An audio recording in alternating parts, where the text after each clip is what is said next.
Welcome to legal दोस्त।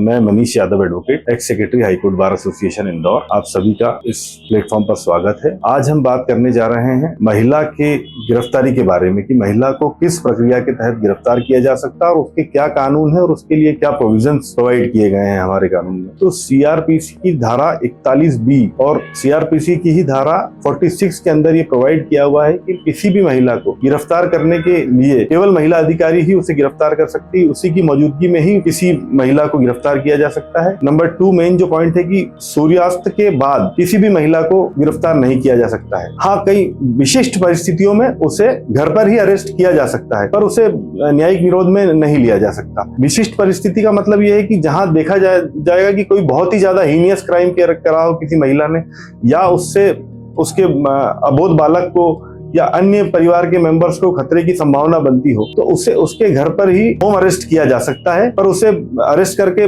Police station सूर्यास्त के बाद नहीं ले जाया जा सकता। तो जो महिलाओं के लिए विशेष प्रोविजन जो बने हुए हैं, हमारा देश एक तरह से देखा जाए तो महिला पुरुष प्रधान देश माना जाता है, पर चूंकि महिलाओं को बड़ी ही विनम्र दृष्टि से देखा जाता है, इसलिए महिलाओं के लिए विशेष कानून बने हुए हैं। तो इसलिए उसमें जो सीआरपीसी के सेक्शन है 41B और 46 सेक्शन 52 ऑफ सीआरपीसी, इन सभी प्रोविजंस में जो नियम कानून दिए हुए हैं किसी भी महिला को अरेस्ट करने के। दूसरी चीज ये है कि उसके परिवार के सदस्यों की मौजूदगी में ही उसको अरेस्ट करना है। तीसरी चीज ये है कि अगर उस महिला को अरेस्ट करना है तो वैलिड कारण बताना पड़ेगा कि क्यों उसके गिरफ्तार किया जा रहा है। और अगर 7 साल से कम का कोई अपराध में लिप्त है महिला और उस स्थिति में भी उसे गिरफ्तार किया जाना जरूरी है, तो धारा 41 सीआरपीसी का नोटिस दिया जाना आवश्यक है, जो कि माननीय सुप्रीम कोर्ट ने अपने अरनेश कुमार वाले जजमेंट में भी स्पष्ट रूप से कहा है कि किसी को भी गिरफ्तार करने से पहले उसको सूचना दी जानी चाहिए। सूचना में अगर जवाब न देता है आरोपी पक्ष, तो उससे आप बिना सूचना दिए भी गिरफ्तार कर सकते हो या मजिस्ट्रेट की अनुमति लेने की भी आवश्यकता नहीं है। तो जो महिलाओं के लिए विशेष अधिकार दिए हुए हैं उसमें सबसे महत्वपूर्ण 2 तथ्य हैं कि सूर्यास्त के बाद उसकी गिरफ्तारी नहीं की जा सकती और किसी भी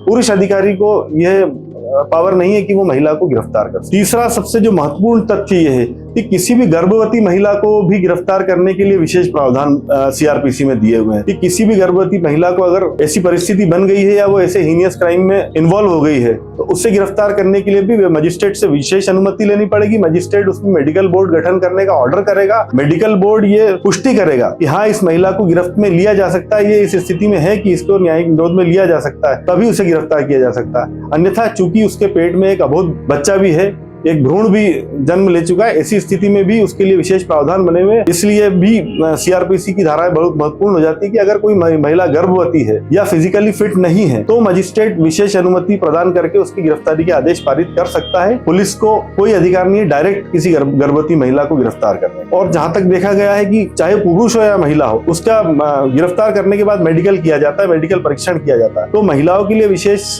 डायरेक्शन ये मजिस्ट्रेट देती है कि अगर उसको गिरफ्तार किया है तो उससे कोई ऐसी आंतरिक समस्या तो नहीं, उसके लिए उसकी तुरंत मेडिकल कराया जाता है। मेडिकल रिपोर्ट मजिस्ट्रेट के समक्ष प्रस्तुत होती है।